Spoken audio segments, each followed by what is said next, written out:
بھائیوں اور بہنوں، صحیح مسلم میں حضرت عائشہ رضی اللہ عنہا سے روایت ہے، کہتی ہیں کہ کان رسول اللہ صلی اللہ علیہ وسلم یجتہد فی رمضان ما لا یجتہد فی غیره ویجتہد فی العشر الاواخر منه ما لا یجتہد فی غیرها، کہ نبی صلی اللہ علیہ وسلم رمضان میں عبادت کے اندر وہ محنت کرتے تھے جو پورے سال میں باقی ایام میں آپ نہیں کرتے تھے۔ رسول اللہ صلی اللہ علیہ وسلم پورے سال میں بھی ان کی کیسی اعلیٰ عبادت ہوتی ہوگی، کہا کہ رمضان میں البتہ وہ عبادت ہوتی تھی ان کی، اور اتنی محنت ہوتی تھی اور اتنی توجہ اور اتنی لگن اور اتنی کوشش ہوتی تھی نیک اعمال کرنے کے لیے کہ پورا باقی سال وہ بات نہیں ہوتی تھی۔ اور کہا کہ پھر رمضان کے جو آخری 10 دن ہیں، رمضان کا جو آخری عشرہ ہے، اس میں پھر وہ محنت ہوتی تھی جو پھر باقی رمضان میں بھی نہیں ہوتی تھی۔ یہ رمضان پورے سال کے اندر سب سے اعلیٰ عبادت کا موقع، پھر اس رمضان کے اندر جو ہے نا وہ پھر اور بھی زیادہ زبردست جو دن ہیں وہ بالکل آیا کرتے ہیں۔ یہ 10 دن تو خاص رب کی عنایت ہے اہل زمین، جس کو اللہ تعالیٰ نے زندگی دے رکھی ہوئی ہے اور آخرت کو خریدنے کا ایک موقع عنایت فرما رکھا ہے، اس کے لیے بہت اعلیٰ سیزن بس 2-3 دنوں کے اندر آیا کیا ہے۔ یہ وہ خاص موقع ہوتا تھا، اس کی اہمیت بھلا رسول اللہ سے بڑھ کر کون جان سکتا ہے۔ اور نبی صلی اللہ علیہ وسلم کے معمولات کو دیکھ کر ہی صحابہ کو اندازہ ہو جاتا تھا کہ کوئی شے رب کے ہاں کتنی زیادہ قدر پانے والی ہے۔ نبی صلی اللہ علیہ وسلم پر جو احوال کاری ہوتے تھے اور نبی صلی اللہ علیہ وسلم کی جو کیفیات ہوتی تھی اور نبی صلی اللہ علیہ وسلم کے ہاں کسی چیز کی جو اہمیت پڑتی تھی، بس اس سے صحابہ اندازہ لگاتے چلے جاتے تھے۔ اور بہت سارا کچھ رسول اللہ صلی اللہ علیہ وسلم نے فرمایا نہیں، صحابہ نے دیکھ کر ہم کو بتایا۔ جیسے یہ حدیث، اب اس میں نبی صلی اللہ علیہ وسلم کے اپنے فرمان کی کوئی بات نہیں، عائشہ رضی اللہ عنہا نے دیکھا، سب سے قریب بیوی ہوتی ہے، گھر والے سب سے زیادہ بندے کو دیکھتے ہیں۔ اہل علم نے کہا کہ کیونکہ نبی صلی اللہ علیہ وسلم عبادت کا مجسم نمونہ ہے، نبی صلی اللہ علیہ وسلم عبادت گزاروں کے امام ہیں، اور آپ کے ایک ایک عمل اور ایک ایک کیفیت سے دین پھوٹتا ہے اور عبادت کا معنی نکلتا ہے، اور اللہ تعالیٰ کو پسند اعمال، رویے، اخلاق، کردار، سیرت سب کچھ اس سے نکلتا ہے۔ تو کہتے ہیں کہ اس وجہ سے رسول اللہ صلی اللہ علیہ وسلم کے گھر کے اندر 9 کیمرے فٹ کر دیے۔ ایک کیمرے میں آتا نہیں ہے، بہت بڑی ہستی ہے، بہت بڑا انسان ہے، اتنا کچھ اس سے نکلنا ہے، اتنا کچھ اس سے برآمد ہونا ہے کہ قیامت تک کے لوگوں نے کتابوں میں پڑھنا ہے کہ کیا بولے تھے اس موقع پہ، کیا کیفیت تھی، اس کو کیا رنگ آ رہا تھا آپ پر۔ تو اتنا سارا بڑا اثاثہ اور اتنا بڑا سرمایہ تاکہ ضائع نہ ہو جائے، تو 9 کیمرے فٹ کیے۔ اور یہ کون ہستیاں ہیں؟ یہ 9 جو مسلسل قریب سے دیکھو، اتنا قریب سے جو کوئی دیکھ ہی نہیں سکتا ہے، اتنا پاس سے تو کوئی دیکھ ہی نہیں سکتا ہے۔ اور پھر دیکھنے والے یہ کون ہیں؟ یہ سب نبی صلی اللہ علیہ وسلم کی جو بیویاں ہیں سب عالمات ہیں، یہ بہت بڑے بڑے دماغ ہیں اور نبی صلی اللہ علیہ وسلم کے زیر تربیت رہ چکے ہیں۔ تو اس وجہ سے کہتے ہیں کہ نبی صلی اللہ علیہ وسلم کے سب سے قریب رہنے والے جو صحابہ، جو صحابیات ہیں، اب نبی صلی اللہ علیہ وسلم کی جو بیویاں ہیں یہ ساری صحابیات ہیں امہات المومنین، یہ جو بات نبی صلی اللہ علیہ وسلم کی بتائے ہیں وہ سب سے زیادہ توجہ کی ہے، حتیٰ کہ بعض اوقات نبی صلی اللہ علیہ وسلم کے اعمال سے استدلال کرنے میں علماء کا کچھ اختلاف ہو جاتا رہا ہے، تو اس میں بھی وہ کہتے ہیں کہ اگر اس صحابی نے روایت کی ہے نا جس کا بہت وقت گزرا ہے نبی صلی اللہ علیہ وسلم کے ساتھ، سب سے زیادہ قریب رہا ہے، تو پھر اگر کہیں کوئی اختلاف ہو گیا ہے دونوں کی بات میں، تو تھوڑا بہت فرق ہو گیا ہے، تو پھر اس صحابی کو دیکھو جس نے نبی صلی اللہ علیہ وسلم کی سب سے زیادہ اور سب سے قریب کی صحبت پائی ہے۔ تو یہ ہے کہ نبی صلی اللہ علیہ وسلم کا یہ ایک معمول ہے جو حضرت عائشہ نے بڑا کتنا دیکھا ہوگا، 1 سال نہیں، 2 سال نہیں، کتنے سالوں کے سال دیکھ کر ایک نچوڑ ہے۔ یہ جیسے ہم نے کہا نا حدیث قولی ہوتی ہے کہ نبی صلی اللہ علیہ وسلم نے یوں فرمایا، اچھا صحابی تھا اس موقع پر موجود تھا، نبی صلی اللہ علیہ وسلم اس کو یہ فرما رہے تھے، اس نے سن لیا، آگے اس نے روایت کر دیا، 5 منٹ کی بھی بات ہو سکتی ہے۔ یہ 5 منٹ کی بات نہیں ہے، پوائنٹ سمجھ رہے ہیں؟ یہ 5 منٹ کی بات نہیں ہے کہ نبی صلی اللہ علیہ وسلم کو بول رہے تھے، اس صحابی نے سن لیا اور ہم کو روایت کر دیا، اگرچہ وہ بھی بڑی کمال کی شے ہے، بہت اہم ہے، بہت قیمتی چیز ہے، لیکن وہ تو 5 منٹ میں ہاتھ آ گئی نا۔ یہ کیا ہے؟ یہ تو برسوں کے برس حضرت عائشہ دیکھ رہی ہیں، پہلے تو پورا سال دیکھا ہوگا نبی صلی اللہ علیہ وسلم کو، پورا سال نبی صلی اللہ علیہ وسلم کو دیکھا ہوگا، اور کتنی ساری روایتیں نبی صلی اللہ علیہ وسلم سے جو آپ کی عبادت کو بیان کرنے والی ہیں کہ کس طرح اللہ کے رسول عبادت کرتے تھے۔ اب یہ اپنے اس چیز کو زیادہ بھاری نہیں لینا، اللہ کے رسول کی عبادت ہو رہی ہے تو اس کا مطلب یہ نہیں کہ ہم سارے وہ عبادت کر لیں گے، مگر یہ تھوڑا سا دیکھو تو یہ چیز کیا ہے، ایسی زبردست بات کتنی ہے، پھر ہم سے جو ہو سکے گا جتنی اللہ توفیق دے گا وہ ایک اور بات ہے۔ تو نبی صلی اللہ علیہ وسلم کے جو باقی سالوں کے جو معمولات ہیں وہ بھی تو بعض صحابہ نے بیان کیے ہیں نا۔ اچھا یہ عبداللہ ابن مسعود رضی اللہ عنہ نے بیان کیا ہے، عبداللہ ابن عمر رضی اللہ، یہ صحابہ وہ تھے کہ جن کو رہتے تھے نبی صلی اللہ علیہ وسلم کے ساتھ جب نکلتے، بلکہ آپ کو پتہ ہے سبحان اللہ عبداللہ ابن مسعود کے کا ایک نام پتہ ہے صحابہ نے کیا ڈالا ہوا تھا؟ صاحب النعال، جوتوں والا۔ جوتوں والا کیا مطلب جوتوں والا؟ کہتے ہیں کہ عبداللہ ابن مسعود جو ہیں باہر جوتے پکڑ کر بیٹھے ہوتے تھے نبی صلی اللہ علیہ وسلم کے، کہ جب آپ نکلیں گے تو آپ ان کے آگے رکھنے ہیں، کہتے ہیں بعض اوقات اس کے اندر ہاتھ ڈال کے، جیسے وہ اس کے جو بدری جسے ہم کہتے ہیں اس کے اندر سے ہاتھ ڈال کے بازوں تک چڑھا دیتے تھے نبی صلی اللہ علیہ وسلم کے چپل، نبی صلی اللہ علیہ وسلم کے جوتے۔ تو جی جوتے سنبھال کر بیٹھے ہیں کہ جب بھی آپ نے باہر آنا ہے تو جوتے آپ کے آگے رکھنے ہیں تو آپ نکلیں گے۔ تو اس طرح یہ جو دولت ملی ہے نا ہمیں، یہ جو سرمایہ ملا ہے نا ہمیں، یہ جو تصویریں پیاری پیاری نبی صلی اللہ علیہ وسلم کی، یوں جیسے ہم بھی دیکھ رہے ہوں ایسی زبردست روایتیں، یہ حدیث جو ہے یہ جو ملا ہے وہ ان لوگوں کے دم سے ملا ہے، ان لوگوں کی محنت سے ملا ہے۔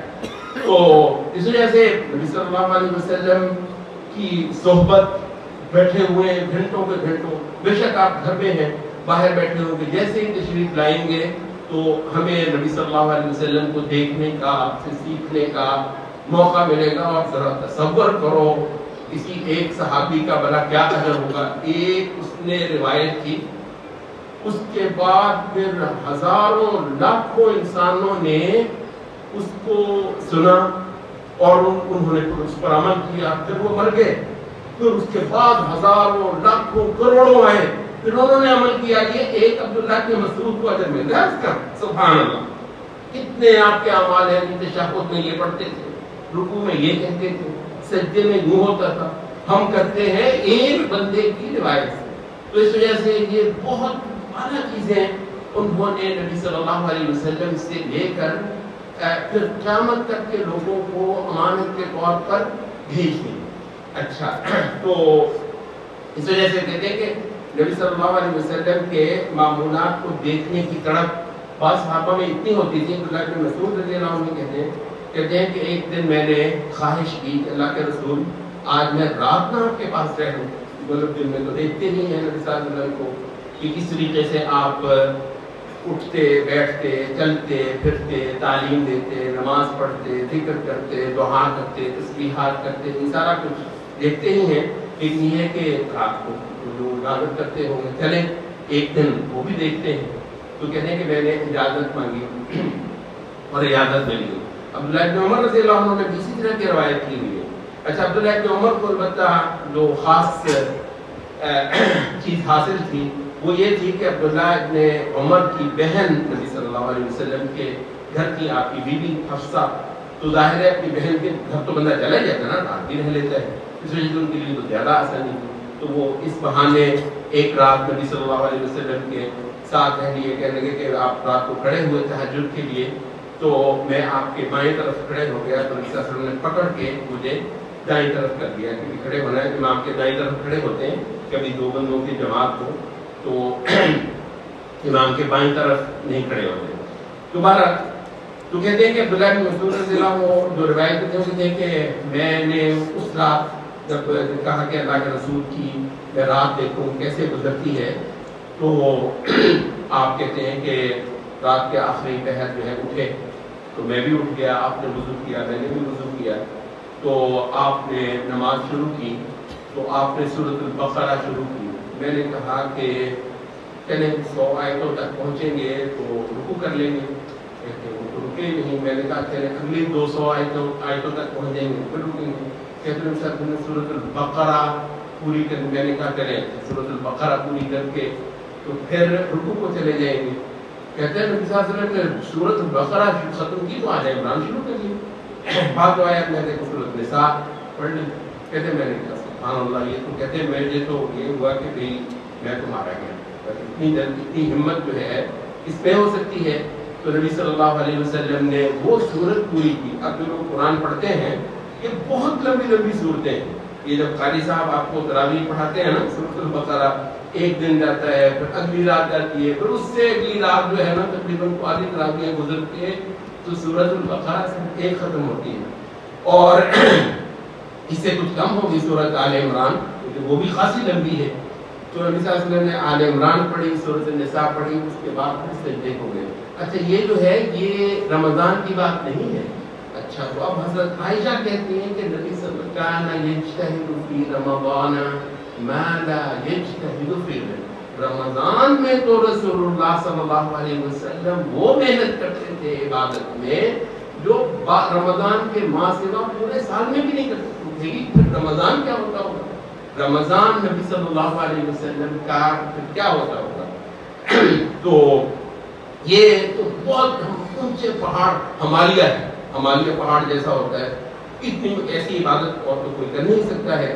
تو نہ میں یہ کہہ رہا ہوں کہ ہم اتنی عبادت کر لیں جتنی رسول اللہ صلی اللہ علیہ وسلم کرتے تھے یا اس طرح کی عبادت. لیکن بات یہ ہے کہ کچھ تھوڑا سا آپ کو اندازہ ہو جائے کہ رسول اللہ صلی اللہ علیہ وسلم اس رمضان کو کتنی اہمیت دیتے ہیں. پھر جتنی ہم میں طاقت ہے جتنی ہم میں حیثیت ہے اس کے مطابق پھر بھائیوں ہم بھی زور لگائیں.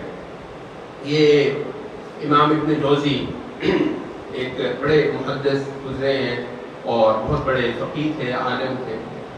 تو وہ ایک جگہ کہتے ہیں قسم کھا کے کہتے ہیں مجھے اللہ کی قسم ہے یہ جتنے قبروں میں پڑے ہوئے ہیں نا جتنے قبروں میں پڑے ہوئے ہیں کبھی ان کو پوچھا جائے کہ کوئی تمنا بتاؤ تو اللہ کی قسم کہے رمضان کا ایک دن رمضان کا ایک دن.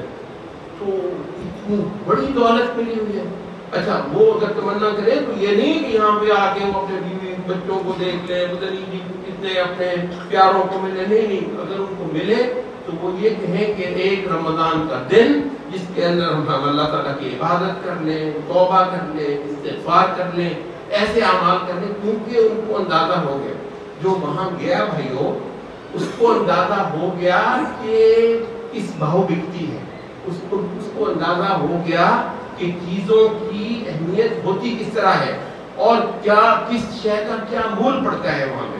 جب ان کو اندازہ ہو گیا تو انہوں نے دیکھا کہ اچھا جن لوگوں نے رمضان میں صدقے کیے تھے جن لوگوں نے رمضان میں خرچ کیا تھا جن لوگوں نے رمضان کے اندر اللہ کو پکارا تھا، جنہوں نے رمضان میں سجدے کیے تھے، ان کو جس طرح بھر بھر کر اللہ نے دیا ہے، ان کو جس طریقے سے اللہ نے نوازا ہے، ان کے اعمال کو اللہ نے جتنا زیادہ پسند کیا ہے، تو ان کو اندازہ ہوا کہ کتنی بڑی شے ہے جو رمضان میں پائے جانے والے مسلمانوں کو اللہ کی طرف سے حاصل ہوتی ہے۔ یہ جو ہم نے کہا کہ پھر رمضان کے اندر جو پھر آخری عشرہ ہے، اس میں تو رسول اللہ صلی اللہ علیہ وسلم کی باقی رمضان کی نسبت اور بھی بڑھتی ہے۔ تو یہ وہ موقع ہوتا تھا کہ رسول اللہ صلی اللہ علیہ وسلم پوری رات جاگتے ہیں۔ یہ بھی حضرت عائشہ کی روایت ہے کہ نبی اذا دخل العشر الاواخر، جب آخری عشرہ آ جاتا تو احیا لیلہ، تو نبی صلی اللہ علیہ وسلم پوری رات جاگتے، وَأَيْقَظَ أَهْلَهُ، اپنے گھر والوں کو جگاتے، کیونکہ سب سے زیادہ کوئی شے اچھی ہو تو آدمی اپنے بیوی بچوں کے لیے پسند کرتا ہے، سب سے زیادہ اپنے گھر والوں کو کرتا ہے۔ اچھا، تو اس وجہ سے وہ اپنے گھر والوں کو کہتے ہیں کہ یہ راتیں سو کر گزارنے کی نہیں، یہ سو کر، یہ ہم جو راتوں کو کرتے ہیں نا رمضان کی راتیں، اور اس کے اندر گپے، اس کے اندر یہ سونا ہے، سونا بھی کچھ ہے نہیں، چاندی سونا کچھ کوئی شے اس کے برابر کی نہیں ہے۔ اور یہ آپ سے عرض کر دوں کیونکہ یہ راتیں آ رہی ہیں، تو اس حوالے سے تاکہ آپ یہ موقع زیادہ سے زیادہ اس موقع سے آپ فائدہ اٹھا لیں۔ رات جو ہے نا اسلامی حساب میں، رات جیسے ہی سورج چھپتا ہے رات شروع ہو جاتی ہے۔ یہ جو لیلۃ القدر بھی آئے گی اس کا بھی ہم ذکر کریں گے کچھ، کیونکہ یہ اگلے جمعے سے پہلے ہی یہ راتیں شروع ہو جانی ہیں، تو اس کا بیان ابھی موقع ہے کہ آپ کو کر کے دے دیں۔ اچھا، یہ جو لیلۃ القدر ہے، لیلۃ القدر کوئی رات ایسی رات ہے، سبحان اللہ، انا انزلناہ فی لیلۃ القدر، یہ جو دولت ہے نا قرآن کی، یہ دولت اہل زمین کو عطا ہوئی تھی اس خاص رات میں، بڑی برکت والی رات ہے۔ وما ادراک ما لیلۃ القدر، اور تجھے کیا معلوم ہو کہ لیلۃ القدر کا مول کیا ہے خدا کے ہاں، قیمت کیا ہے، اس کی حیثیت کیا ہے، یہ چیز کیا ہے۔ ما لیلۃ القدر، لیلۃ القدر خیر من الف شہر، یہ ہے ایک رات لیکن 1000 رات نہیں، 1000 مہینوں کے برابر نہیں، 1000 مہینوں سے زیادہ اعلیٰ ہے، سبحان اللہ۔ 1000 مہینے، تو حساب کرنے والوں نے کیا تو کہنے لگے کہ 1000 مہینے تقریباً 83 سال بنتے ہیں، 83 سال۔ اب ایک بندے کی ٹھیک ٹھاک عمر ہو تو وہ 83 سال کو پاتا ہے۔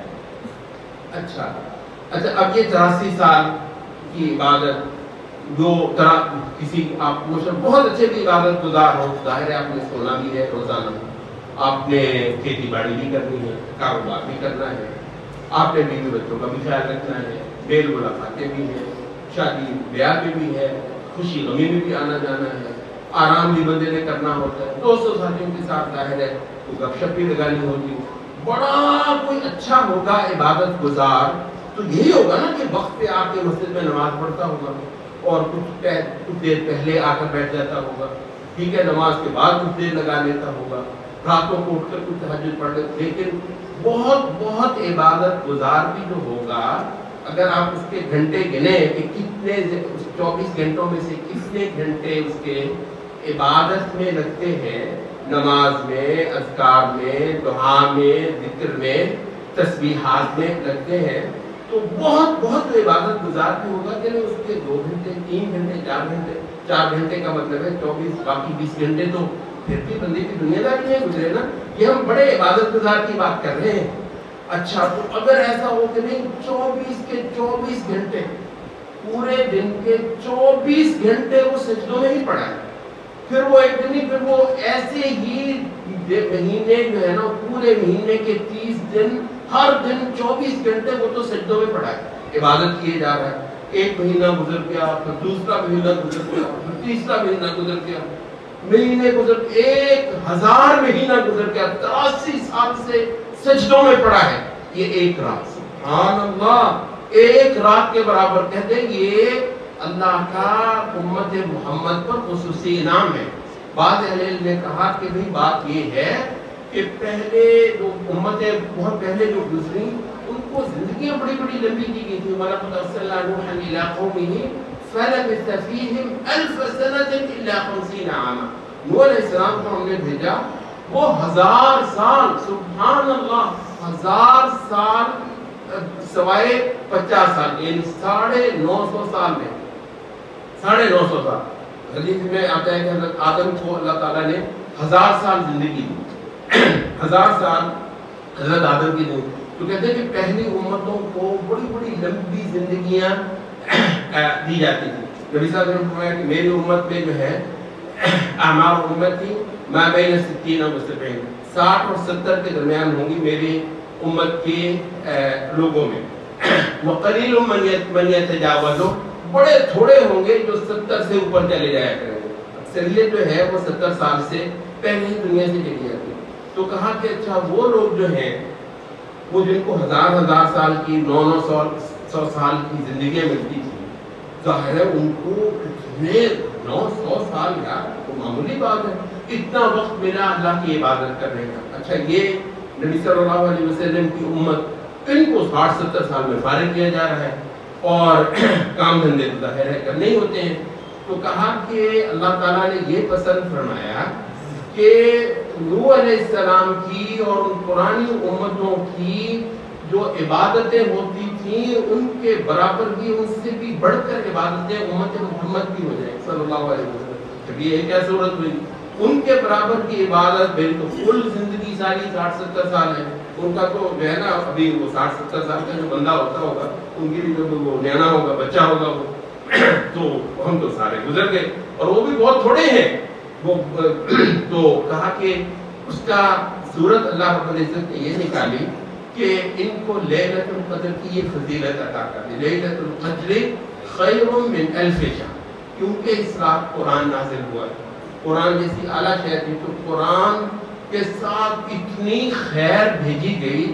ایک خیر یہ بھی ہو گئی کہ جس رات قرآن اتارا گیا اس رات کی ایسی فضیلت ہوئی کہ کوئی بندہ 83 سال مسلسل نہ وہ قضاء حاجت کے لیے گیا، نہ روٹی کھانے کے لیے وہ گیا، نہ وہ کھیتی باڑی کے لیے گیا، 83 سال سے مسلسل عبادت کر رہا۔ تو کہتے ہیں کہ یہ ہے لیلۃ القدر۔ تو بھئی اگر لیلۃ القدر ایک رات جو ہے تو کتنی ہوتی ہوگی، کتنی ملا جلا کے ہوتی ہوگی؟ 11 گھنٹے کہتے ہیں، 11 گھنٹے مساوی 83 سال۔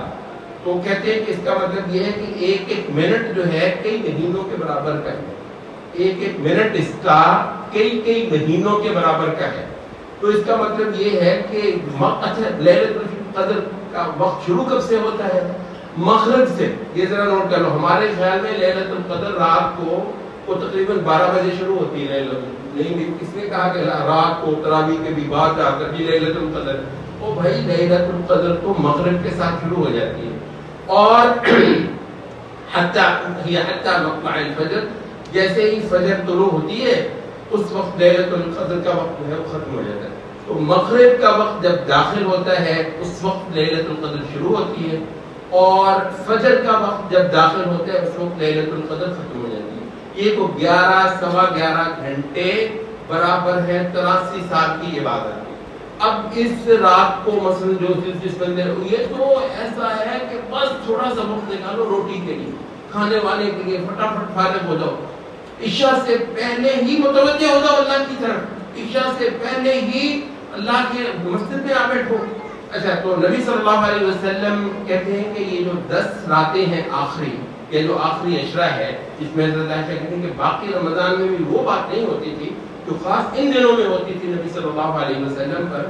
اور ایک صحابی تو کہتا ہے کہ کان نبی صلی اللہ علیہ وسلم اجود الناس، نبی صلی اللہ علیہ وسلم سب سے زیادہ جو ہے نا وہ بڑے دل کے تھے۔ نبی صلی اللہ علیہ وسلم ہمیشہ بشار تر و تازہ، لوگوں کے کام آنے والے، لٹانے والے، لوگوں کو سکھانے والے، لوگوں کو پڑھانے والے، لوگوں کو خیر خواہی کرنے والے پورا ہوتا تھا۔ لیکن کہتے ہیں کہ کان اجود ما یکون فی رمضان، لیکن سب سے زیادہ نبی صلی اللہ علیہ وسلم بشار لوگوں پر جو ہے نا مال لٹانے والے، لوگوں کا خیال کرنے والے، لوگوں کو سکھانے والے، یعنی سب سے زیادہ نبی صلی اللہ علیہ وسلم نیکی کی طرف مائل جو ہے وہ رمضان میں ہوتے تھے. جب نبی صلی اللہ علیہ وسلم جو ہے وہ جبریل کے ساتھ قرآن مجید کا دور کرتے تھے، تو قرآن مجید کا دور یہ کرتے تھے. اس رمضان میں نبی صلی اللہ علیہ وسلم اس خاص حالت میں آیا تھا، تو کہا کہ یہ آخری عشرے میں جو نبی صلی اللہ علیہ وسلم خاص محنت کرتے تھے، اس کی ایک بڑی وجہ یہ تھی کہ آخری عشرے کے اندر نبی صلی اللہ علیہ وسلم لیلۃ القدر کی تلاش کی کوشش کیے. اچھا، یہ جو لیلۃ القدر کی تلاش کرنی ہے، یہ بھی اللہ کی قدرت ہے کہ اللہ تعالیٰ نے اس کو 10 راتوں کے اندر چھپا دیا کہ میں ڈھونڈوں، چھپا دیا 10 راتوں کے اندر. ایک ایک رات میں، جیسے نہیں آپ وہ بچے بعض اوقات جو ہے نا آنکھ مچولی کھیلتے ہیں، وہ جی ڈھونڈنا ہے تو جتنے بھی وہ کمرے ہیں ایک ایک کمرے میں جا کر ڈھونڈتا ہے، پتہ نہیں کہاں مل جائے. اچھا، دولت ہے کہیں پر اگر آپ کو ہو کے جی کہیں پر رکھی ہوئی ہے، بس ہے یہیں، یہ ان 3-4 کمروں میں 5-7 کمروں میں سے کہیں پر ایک ایک کمرے کو کھنگال لیں گے، پتہ نہیں کسی میں ہو. ایک بھی اگر چھوٹ گیا تو بھی ہو سکتا ہے میرے ہاتھ سے نکل جائے، کوئی بھی نہیں چھوڑتے آپ. تو کہتے ہیں اس وجہ سے نبی صلی اللہ علیہ وسلم آخری عشرے کو جو خاص محنت کرتے تھے، اس کی وجہ یہ تھی کہ آپ لیلت اس ایک دولت کا، اس ایک سرمایہ کا، ان کو وہ تھا اس کی تلاش. اس تلاش میں نبی صلی اللہ علیہ وسلم یہ ساری راتیں عبادت میں گزارتے تھے. کوئی ایک تو مل ہی جائے گی نا اس کے اندر. تو کہا کہ اس میں کیا کرتے تھے نبی صلی اللہ علیہ وسلم، یہ تو ہم نے بیان کر دیا کہ آپ ساری رات جو ہے نا وہ جاگتے تھے. احیا لیلا، ساری رات جاگتے. وایقظ اہلہ، اور اپنے گھر والوں کو بھی جگاتے. اور فرمایا کہ وشد مئزرہ، اپنا کمر جو ہے وہ کس لیتے، اپنی کمر کس لیتے. اس کے محدثین نے 2 معنی بیان کیے ہیں کمر کس لینا. ایک تو کہتے ہیں کہ یہ کہ ان راتوں میں وہ اپنی بیویوں سے کوئی تعلق نہیں، یہ راتیں تو بس ہیں ہی کسی اور مقصد کے لیے. وہ سب کچھ ظاہر ہے انسان کی ضرورت ہے، لیکن یہ کہ ان راتوں میں ان ساری چیزوں سے دور ہو جاتے ہیں. اچھا، دوسرا میں نے جو بیان کیا ہے وہ یہ ہے کہ نبی صلی اللہ علیہ وسلم کمر کسنے کا مطلب ہوتا ہے پوری ہمت کرنا، جیسے کسی پورے مشن پر ہوں. اس طریقے سے لگتا تھا کہ نبی صلی اللہ علیہ وسلم آپ ان دنوں میں کسی مشن پر ہیں. تو اس طریقے سے دم مار کر نبی صلی اللہ علیہ وسلم عبادت کرتے ہیں. اچھا، اس کی پھر جو ایک اور صورت تھی وہ کیا تھی؟ کہتے ہیں اس کی ایک صورت پھر یہ تھی کہ نبی صلی اللہ علیہ وسلم اپنا بوریا بستر ہی اٹھا کر اللہ کے گھر میں آ بیٹھتے تھے. اس کو اعتکاف کہتے ہیں. تو اچھا، یہ جو آخری عشرہ ہے اس کے اعمال میں سے ہم نے کتنا کچھ بیان کیا. ایک ان آخری عشروں کے اعمال میں، آخری عشرے کے اعمال میں سے ایک عمل ہے اعتکاف. اعتکاف کا مطلب ہوتا ہے کہ معبود کے در پر بیٹھ جانا. ہمارے پنجابی میں کہتے ہیں کسی کے بوئے پہ جا کے بیٹھ جانا. میں نہیں ہلتا یہاں سے، میں یہاں سے نہیں. بعض اوقات ہوتا ہے کہ کوئی بڑا ہے، کوئی چوتھی، آپ کا برا حال، آپ بہت برے حال میں ہیں، آپ اس سے مانگنا چاہتے ہیں، تو اس کا پھر جو نا آپ اپنی عاجزی دکھاتے ہیں اور اپنی ضرورت مندی. کہتے ہیں اعتکاف جو ہے اپنی فاقہ مندی دکھانے کا بہت زبردست اظہار ہے کہ بھئی میں کسی بڑے کے، کسی سردار کے دروازے پر جا کر بیٹھ گیا ہوں، اس کے گھر میں جا کر بیٹھ گیا ہوں. ہلنے کا نام نہیں لینا ہے جب تک جو ہے نا کوئی وقت مقرر گزر نہ جائے اور مجھے بہت پکی تسلی نہ ہو جائے کہ مالک ضرور خوش ہو گیا ہوگا. تو کہتے ہیں کہ اعتکاف جو ہے خدا کے گھروں میں جا کر ڈیرے ڈال دینا ہے. اور وہاں مقصد کیا ہے؟ مقصد یہ ہے کہ اللہ رب العزت خوش ہو جائے، اللہ رب العزت ہمیں معاف کر دے. اللہ رب العزت نے بہت سارے، یہ نبی صلی اللہ علیہ وسلم نے فرمایا ہے رمضان کے بارے میں، للہ وفی کل لیلۃ للہ عتقاء فی کل لیلۃ من رمضان. فرمایا کہ رمضان کی ہر رات اللہ تعالیٰ بہت لوگوں کے لیے دوزخ سے آزادی کے پروانے جاری کرتے ہیں. وہ بھی دوزخ سے خلاصی مل، اس کو بھی مل گئی، اس کو بھی مل گئی، اس کو بھی مل گئی. تو بھی جب فیصلے ہو رہے ہوں، جس رات، جن راتوں میں فیصلے ہو رہے ہوں کہ ان لوگوں نے انشاءاللہ دوزخ میں نہیں جانا. تو تصور کریں فرشتوں کے ناموں میں اس رمضان کے اندر میرا نام لکھا ہے، اس نے دوزخ میں نہیں جانا، اس نے جو ہے اللہ تعالیٰ کے عذاب کی شکل بھی انشاءاللہ نہیں دیکھنی، یہ آئے گا میرے پاس اور انشاءاللہ سیدھا جنت میں جائے گا۔ اچھا یہ فیصلے ہوتے ہیں ان راتوں کے اندر، یہ فیصلے ہوتے ہیں۔ تو کہا کہ جب یہ ایسے فیصلے ہوتے ہیں تو اس وجہ سے پھر جتنی بھی تمام کر لو، پھر جتنی بھی جو ہے نا ایسی کوشش کر لو کہ زیادہ سے زیادہ آگے کو ہو کے زیادہ سے زیادہ اللہ تعالیٰ کی توجہ لو، زیادہ سے زیادہ جو ہے وہ اللہ رب العزت کی جو ہے نا نگاہ پانے کی کوشش کرو۔ تو کہتے ہیں یہ ہے بس اللہ کی نگاہ پانا، بس یہ ہے اللہ تعالیٰ کا اتفاق پانا۔ یہ بات کو ہے نا کہ آپ یہ جو ہے شاعروں وائروں نے وہ بنایا ہوئے یہ محبتوں کی کہانی ہو کہ جی محبوب جو ہے بس مجھ کو دیکھ لے، محبوب کی ایک نظر پانے کے لیے پتہ نہیں کیا کچھ کرتا ہے۔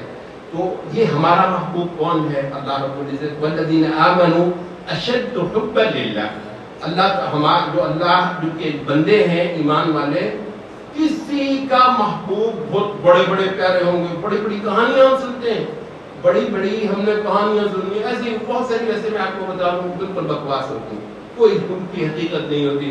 یہ کچھ شاعروں نے جو ہے نا وہ رنگ باندھے ہوتے ہیں اور پتہ نہیں کیا کیا افسانے بنائے، وہ جی ہیر رانجھا، وہ جی پتہ نہیں فلانا کیا کیا ہے، یہ میں نے اچھا اور جناب سر دھنتے واہ عجیب کیا محبت ہے۔ یہ ظالموں محبت کی کہانی ہے، تم کو ہیر رانجھے کی تو بڑی اچھی لگتی ہے، وہ جو ابراہیم نے سب ترج دیا تھا اپنے محبوب پہ، اس کا کبھی ذکر نہیں ہے۔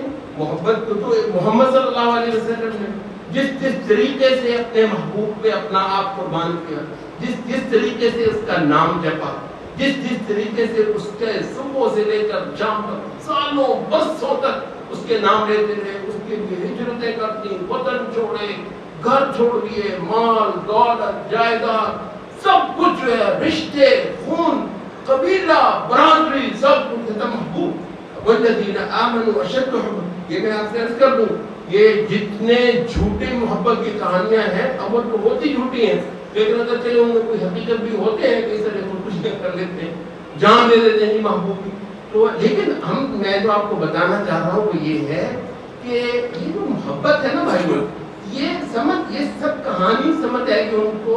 والذین آمنوا اشد حبا للہ، جو ایمان والے ہیں سب سے زیادہ اللہ پہ مرتے ہیں، اللہ تعالیٰ پہ سب سے زیادہ فدا ہوتے ہیں۔ اچھا اب اللہ کی محبت ہے وہ جو حسن کا خالق، یہ لوگ جو ہے نا یہ مرتے ہیں کسی حسین پہ مرتے ہوں گے، کسی جو ہے نا اچھی شکل پہ مرتے ہوں گے، ہم جو حسن کا خالق ہے ہم اس پہ مرتے ہیں، جو حسن کا منبع ہے، جو حسن کا سرچشمہ ہے۔ اچھا لذت وہ پیدا کرنے یہ جو بڑا مزہ آیا بعض چیزوں میں بعض کاموں میں بہت مزہ آتا ہے، کچھ شے کھا کر لوگوں کو بہت مزہ آتا ہے، کچھ شے پی کر سواد آ گیا ہوتا ہے، واقعتاً ہوتا ہے تو مزہ ہوتا ہے۔ اچھا ہم کہتے ہیں اس مزے کا خالق بھی ہے، ہم تو اس کو پاتے ہیں بھائیو ان سجدوں کے اندر، ہم تو ان تسبیحات کے اندر، ہم تو ان دعاؤں کے اندر، ہم تو اس قیام کے اندر، یہ جو ہے صبح سے لے کر شام تک یہ عبادت، یہ بندگی، یہ پرستش، یہ ایسی وہ بندے کو طلب ہوتی ہے کسی شے کی، کہا کہ نہیں اللہ نے حرام کر دیا، بھاگنے گیا میرا رب جو ہے مجھے اس سے زیادہ عزیز ہے، یار بڑی مزے کی چیز ہے، کہتا ہے خدا کی محبت اس سے بڑھ کر مزے کی چیز ہے۔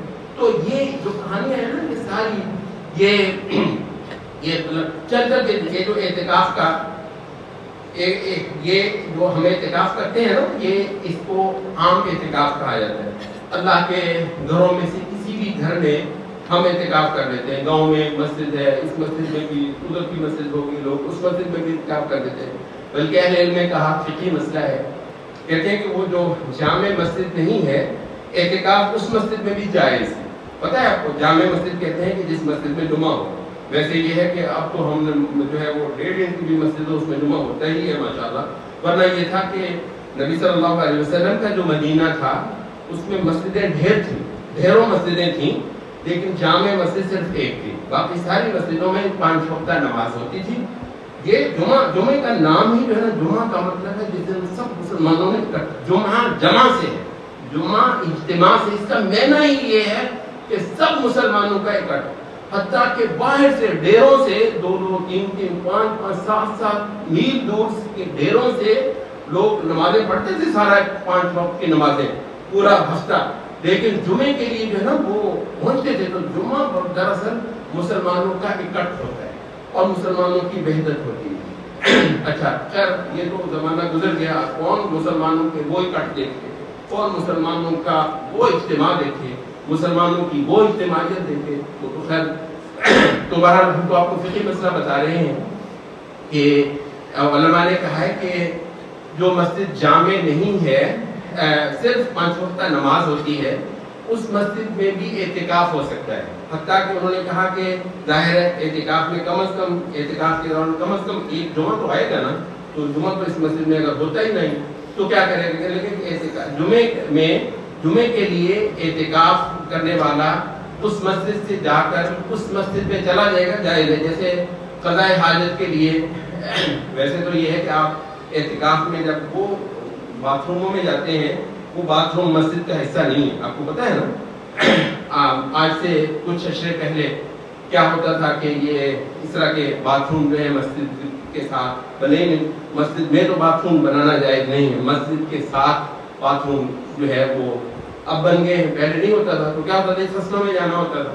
تو ہمیں یاد ہے ہمارے بزرگ جو ہیں وہ اعتکاف میں بیٹھے ہوتے تھے تو بعض اوقات دیکھتے تھے جی وہ جا رہے ہیں فصلوں میں قضاء حاجت کے لیے. اچھا بعض یہ مسئلے جو ہیں فقہی ان کی ضرورت بھی ہے آپ کو. حتیٰ کہ آپ بھی اگر آپ اعتکاف میں بیٹھے ہیں کہ یار میں اعتکاف میں بیٹھا تو چاہتا ہوں انشاءاللہ وقت بھی نکال لوں گا، لیکن بات یہ ہے کہ کوئی روٹی پہنچانے والا نہیں ہے گھر سے. اچھا اس کے لیے میں آپ کو مسئلہ بتا دوں کہ روٹی کھانے کے لیے آپ گھر جا سکتے ہیں، گھر والوں کے ساتھ اس دوران میں گپ شپ نہیں لگانی آپ نے، اور اس طرح نہیں کہ گھر میں توڑے ہو کر بیٹھ جانا ہے، نہیں وہ نہیں ہے.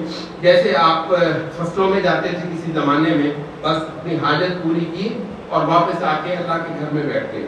اچھا اس طریقے سے کہتے ہیں جتنی چیزیں انسان کی ضرورت کی ہیں ان کی خاطر معتکف کے لیے جائز ہے کہ وہ مسجد سے نکل کر وہ اپنی حاجت پوری کر رہے ہیں.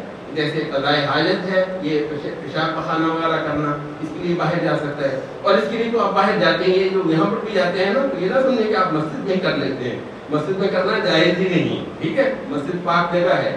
وہ آپ نے سنا ہوگا وہ عربی کا قصہ کہ جس نے مسجد وہ بیچارہ بے علم تھا، بدو تھا، وہ مسجد میں اس نے پیشاب کیا، بڑی کھلی سی وہ تھی کچی جگہ، تو سائڈ پر ہو گیا ہوگا. اس نے کہا تو پیشاب کرنے لگا تو صحابہ اس کو مارنے کو پڑے، بیوقوف آدمی مسجد میں پیشاب کر رہے ہیں.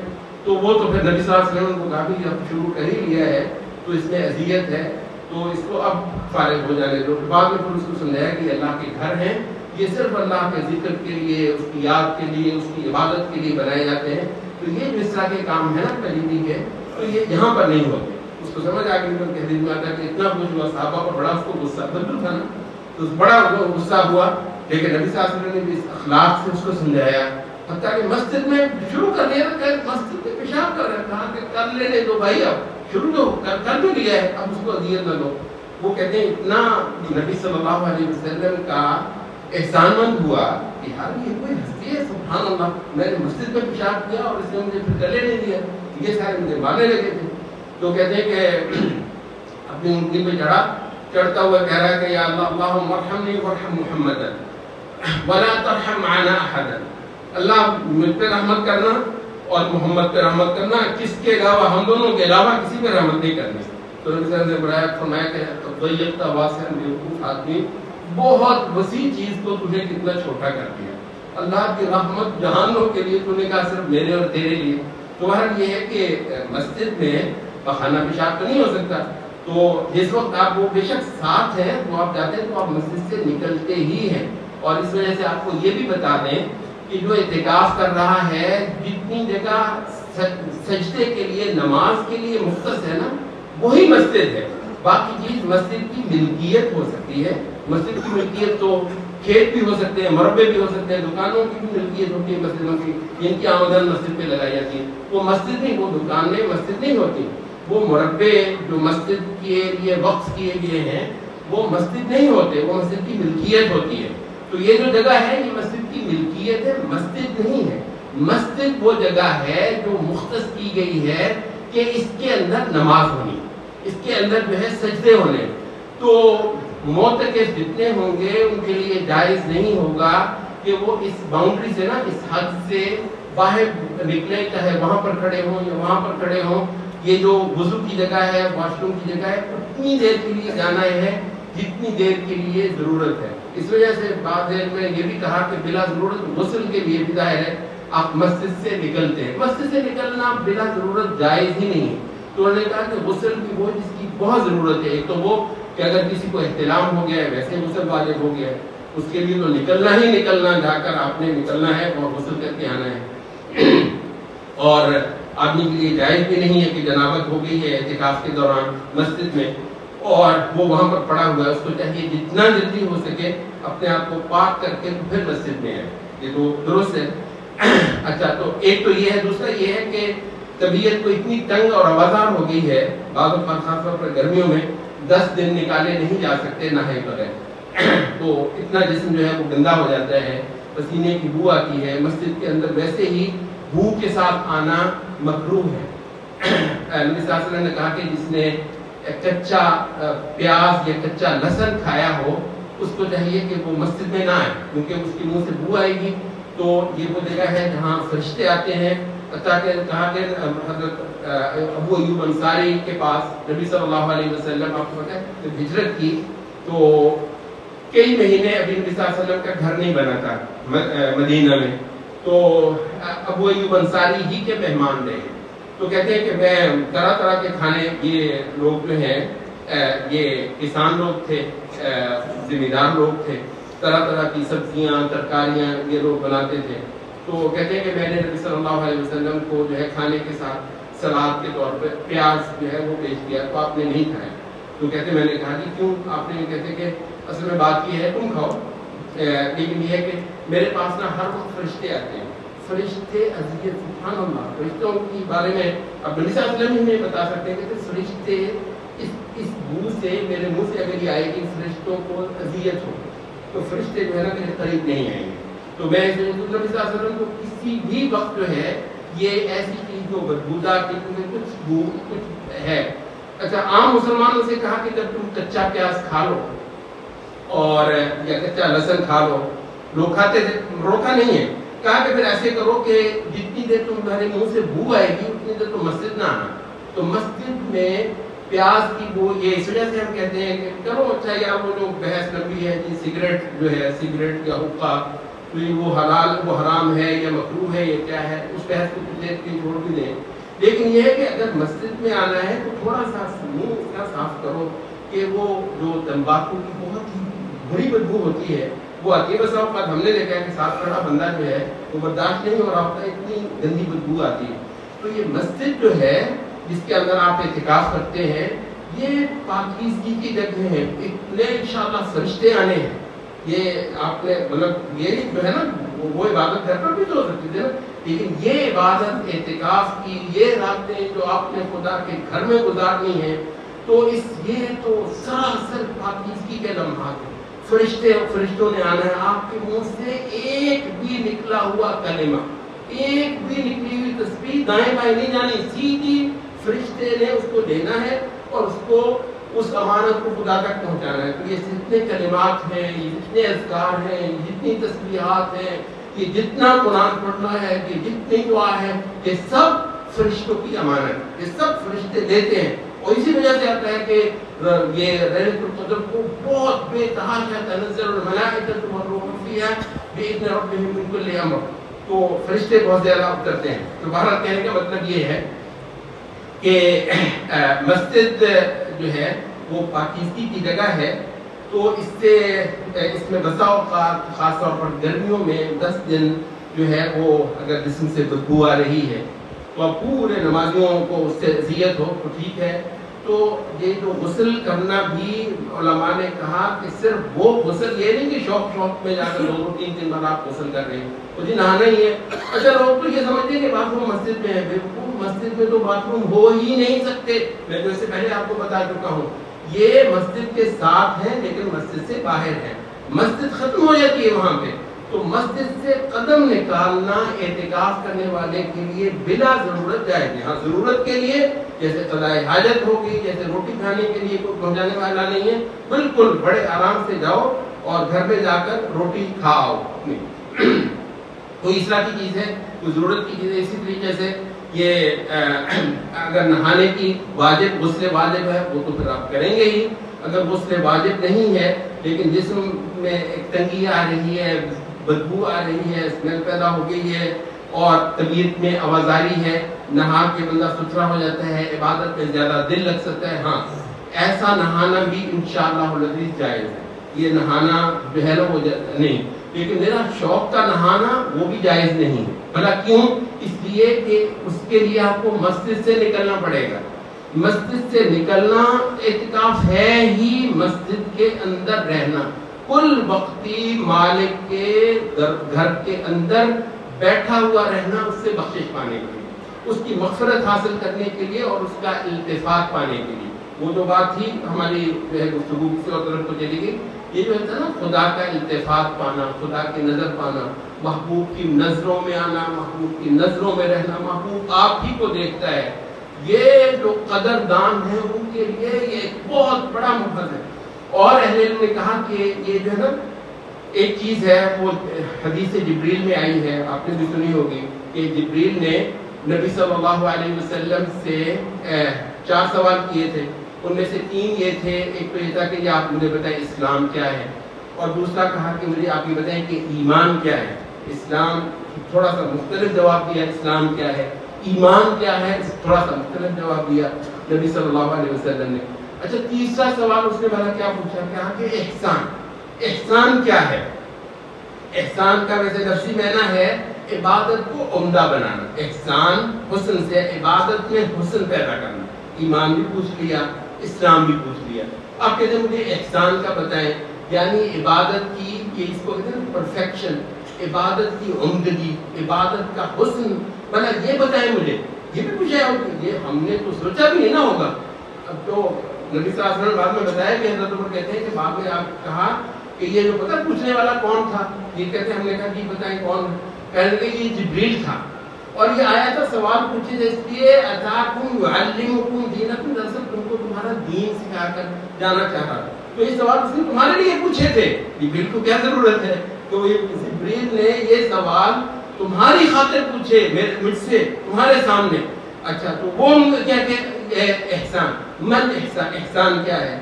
اچھا تو نبی صلی اللہ علیہ وسلم نے فرمایا کہ ان تعبد اللہ کأنک تراہ. احسان عبادت کی عمدگی, عبادت کا حسن, عبادت کا کامل ہونا, یہ کیا ہے. فرمایا کہ یہ ہے کہ تو اللہ کی یوں عبادت کرے گویا تو اس کو دیکھ رہا ہے. اللہ کی یوں عبادت کرے بس بالکل تو ہے اور رب, دنیا ساری گم ہو گئی. سجدے کو سجدے اللہ کسی کو یہ طاقت یہ ڈھونڈنا ہے انشاءاللہ. یہ جو آ رہے ہیں نا دن, یہ جو آ رہی ہیں راتیں, یہ جو لیلۃ القدر کی محنت ہے, یہ جو اعتکاف ہوں گے, کیا ڈھونڈنا ہے اس میں انشاءاللہ. یہ اسی لیے ہم کہتے ہیں اس میں بھائی جس نے شور ڈالنا ہے, جس نے زیادہ گپ شپ لگانی ہے, وہ یار اپنے گھر میں رہے. یہ تو خدا کے متلاشیوں کے دن ہیں, یہاں انہوں نے خدا کو پا کر جانا ہے. تو اس وجہ سے بڑی سنجیدگی اور بہت زیادہ جو ہے وہ توجہ یہ چیز ہے.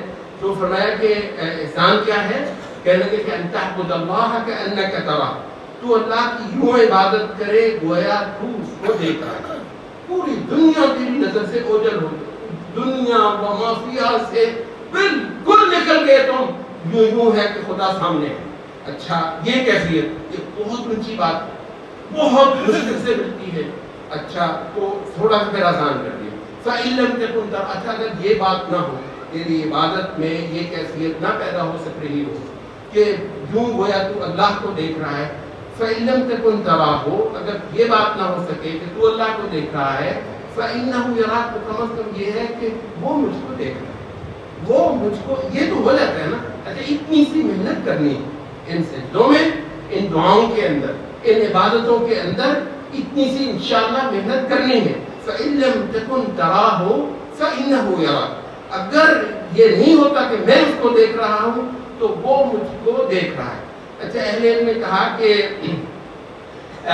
یہ سورت شعراء کے آخر میں ایک مقام ہے، تو وہ احسان کا، اس احسان کا جو حدیث جبریل میں ہے، کہتے ہیں اس کا بیان ہے، کیا ہے؟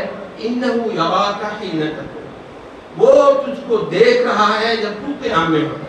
اب یہ جو ہے قیام میں لمبا قیام کھڑا ہوا ہے، او بھائی یہ تو ہے ہی اس محبوب، میں تو دیکھ رہا ہوگا، سبحان اللہ، میں کھڑا ہوں اس کے در پہ، وہ مجھ کو دیکھ بھی رہا ہے، ہاں وہ مجھے میرے مول پڑ گیا، میری قیمت پوری ہو گئی، میرا سب کچھ مقصد حاصل ہو گیا، میں اس کے در پہ کھڑا ہوں، ہاتھ بندھے ہوئے اس کے آگے، عاجزی سے، انکساری سے، عبادت کے اظہار میں کھڑا ہوا ہوں، بس کل میری خواہش یہ ہے کہ مجھ کو یوں کھڑے ہوئے کو وہ دیکھ، وہ جیسے نا وہ محبوب کا دیکھنا، مر جاتے ہیں شاعر اس میں، یہ جو محبتیں کرنے والے قربان ہو جاتے ہیں۔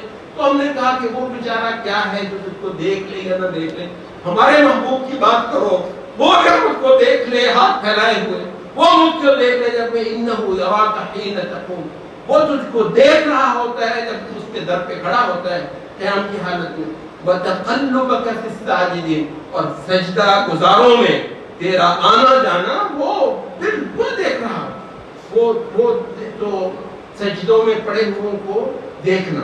کل شے یہ ہے کہ بس اپنی اس حالت میں ہم اپنے آپ کو دکھا دیں اپنے رب کو، اپنے معبود کو۔ تقلبک فی الساجدین انہ هو السمیع العلیم، وہ تو ہے ہی سننے والا، ہے ہی سب کچھ جاننے والا۔ تو یہ ہے کہتے ہیں کہ اپنے آپ کو، رحمت کی بارش ہے، اپنے آپ کو تھوڑا آگے کرنا، رحمت ہے، اور اس کو جو ہے نا یہ تھوڑا اپنے آپ کو پیش کر دو کہ وہ کچھ چھینٹے تم پر بھی پڑ جائیں، اور اگر کوئی چھینٹا اس کی رحمت کا اس جہان کے اندر پڑ گیا تو انشاءاللہ وہ اس بارے لے رہے ہیں۔ تو بھائیو یہ رمزیں، یہ ادائیں عبادت کی، یہ بندگی کی، یہ ساری ان لوگوں کے سمجھ آئیں گی جن کا محبوب اللہ ہے، جن کا مطلوب اللہ ہے، اور جنہوں نے کائنات کے سب سے بڑے، سب سے طاقتور، حسن کے خالق، لذت مزے کے خالق کا پتہ پا لیا ہے، اور ان کو یہ ہو گیا کہ اگر کسی طریقے سے میں اس کو خوش کر لوں نا، جہان تو پھر بہت چھوٹا، اتنا کچھ مجھ کو ملنے والا ہے، میں اس سے ٹھیک ہے، اس سے مانگو، اس سے یہ بھی مانگو، وہ بھی مانگو، دنیا کی ضرورتیں ہیں وہ بھی مانگو، ضرور مانگو، میرا فلاں کام ہے خدایا کر دے، مانگو، سجدوں میں اللہ تعالیٰ سے دعائیں کرو، سجدوں میں دعائیں کرنا آتا ہے، اور یہ بھی کیونکہ عبادت کے دن ہیں، کچھ فقہی مسئلے بتانے ضروری ہوتے ہیں، تو یہ بھی میں آپ سے ذکر کرتا چلوں۔ علماء کی ایک اچھی خاصی تعداد، خصوصاً امام احمد بن حنبل، جن کے مسائل کو بالعموم میں آپ کے لیے بیان کروں، اچھا انہوں نے یہ کہا ہے کہ یہ نفل نماز میں یہ جو ہے نا آتا ہے حدیث میں کہ جب سجدے میں جاؤ تو پورا زور لگا دیا کرو دعا میں، مسجود فاجتہدوا فی الدعاء فقمنوا ان یستجاب لکم، زور لگا دیا کرو سجدوں میں دعا کے اندر، اس لیے کہ یہاں ضرور تمہاری سنی جائے گی، سجدوں میں پڑے ہوں کی ضرور سنی جائے گی۔ اچھا اب سجدوں کے اندر یہ جو دعائیں ہیں آپ کریں گے انشاءاللہ جتنی اللہ آپ کو توفیق دے گا۔ اچھا یہ جو دعائیں ہیں، ظاہر ہے کہ ایک تو یہ ہے کہ سب سے اعلیٰ دعائیں تو مسنون دعائیں ہیں۔ مسنون دعائیں کیا ہوتی ہیں؟ جو حدیث میں آئی ہیں، اچھا بہت ساری ہیں جو نبی صلی اللہ علیہ وسلم نے مانگی ہیں۔ اچھا ظاہر ہے کہ وقت تھوڑا ہے، وہ جتنی کسی کو یاد ہوں گی کچھ مسنون دعائیں تو وہ تو ٹھیک ہے، لیکن اگر نہیں آتی ہیں تو اوپر تو اب اتنا وقت نہیں ہے کہ آپ وہ مسنون دعائیں یاد کرتے تھے، اچھا لیکن اگر یاد بھی ہوں گی تو بہرحال آپ کی زبان تو نہیں ہے نا، وہ ساری عربی میں ہیں، ہمارے نبی صلی اللہ علیہ وسلم عربی بولتے ہیں، تو آپ کی جو مسنون دعائیں ہوں گی وہ ظاہر ہے ساری عربی میں ہی ہوں گی، اب عربی میری زبان نہیں ہے تو اچھا اس وجہ سے میں وہ مسنون دعائیں کروں گا تو صحیح۔ علماء نے کہا کہ سب سے اعلیٰ یہ ہے کہ مسنون دعائیں کریں آپ سجدوں میں، تو ٹھیک ہے وہ میں کروں گا تو صحیح، لیکن بات یہ ہے کہ وہ میری میں تو محبوب ہے نا، محبوب کے ساتھ بالکل اپنی بات کروں، اس سے میں کچھ مانگوں، اس سے بخشش مانگوں، اس سے اپنے گناہوں کے اعتراف کروں، بالکل اپنی زبان میں کروں، تو یار میں عربی نہیں ہوں تو کیا میں اس نعمت سے محروم رہوں؟ امام احمد کہتے ہیں کہ نفلی نماز میں آپ بالکل اپنی زبان میں، عربی بھی بے شک نہ ہو، عربی بھی بے شک نہ ہو، آپ اپنی زبان میں خدا سے باتیں کر سکتے ہیں. نفلی نماز میں، فرض نماز کی بات نہیں کر رہے ہیں، تو سجدوں کو لمبا کرو، لمبا کرو، خوب لمبا کرو، بہت تسبیح کرو، بڑی پاکی بیان کرو، 100 200 بار بھی کر دو، خدا کی اتنی پاکی بیان کرو، کیونکہ یہ سارے ترلے ہیں، یہ سارے جو ہے نا خدا کی محبت کا اظہار ہے، اور خدا کی جو ہے نا اچھائیاں خوبیاں بیان کرنا دراصل مانگنے کا ایک طریقہ ہے.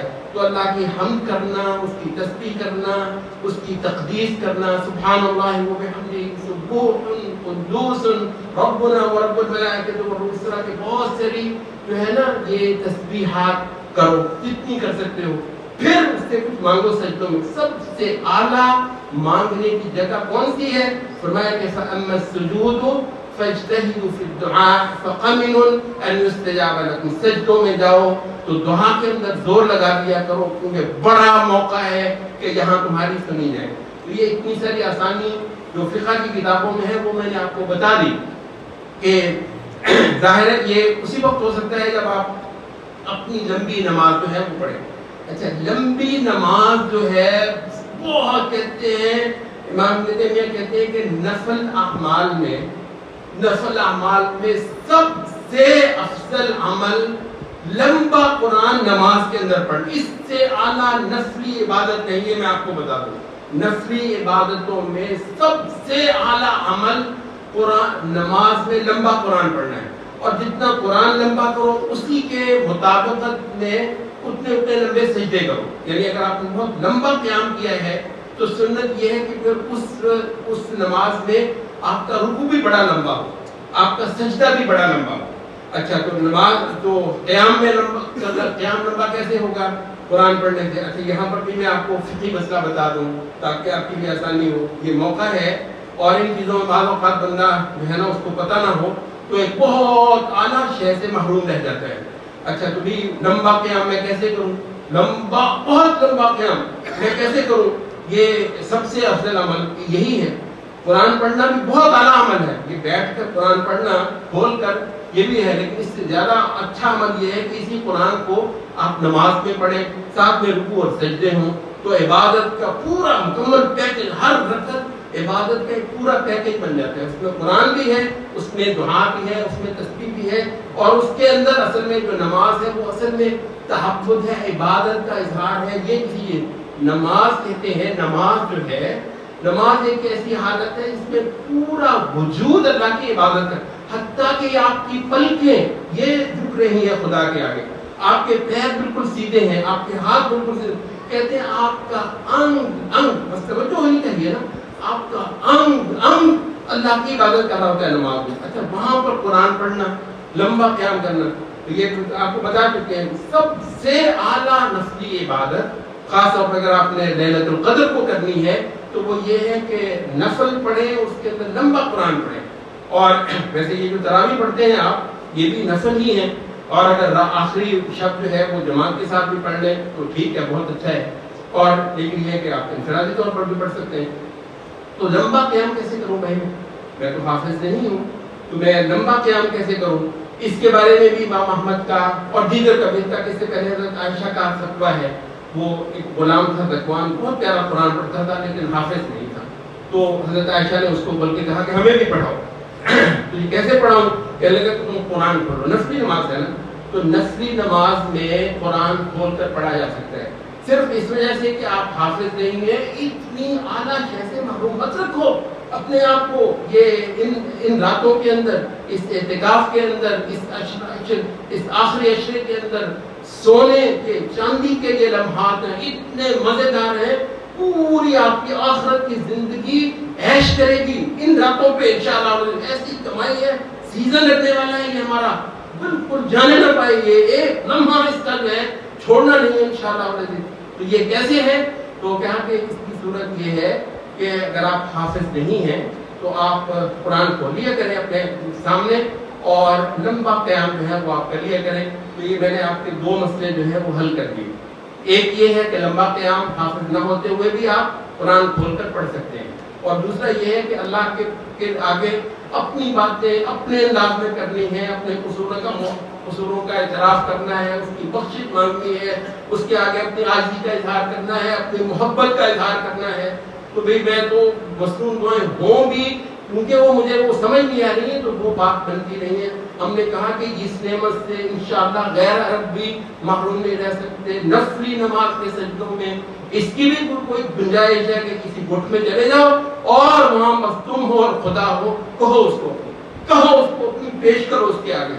تو بھائیو یہ ہے دنیا سے لد کر جانا. انشاءاللہ کچھ لوگوں نے اتنا مال لاد لینا ہے تو کہتے ہیں ایسے کچھ لوگ ہوتے ہیں، ایسے لگتا ہے ان کو دیکھ کر آخرت کے لیے یہاں سے گن سامان اٹھاتے ہیں، لگتا ہے دنیا خالی کر دیں گے، دنیا یہ خالی کر دیں گے. اور اخلاص ان کے اندر کہتے ہیں ایسا اخلاص ایسا کہ لاکھ کہو کہ اپنا یہ جو سامان تم آخرت کے لیے باندھ رہے ہو ذرا کھولو ہم بھی دیکھیں. کہتے نہیں یہ مالک کا ہے، بادشاہ کا ہے، بادشاہ کے پاس جا کر کھولو، کوئی اس کو دیکھ بھی نہیں سکتا.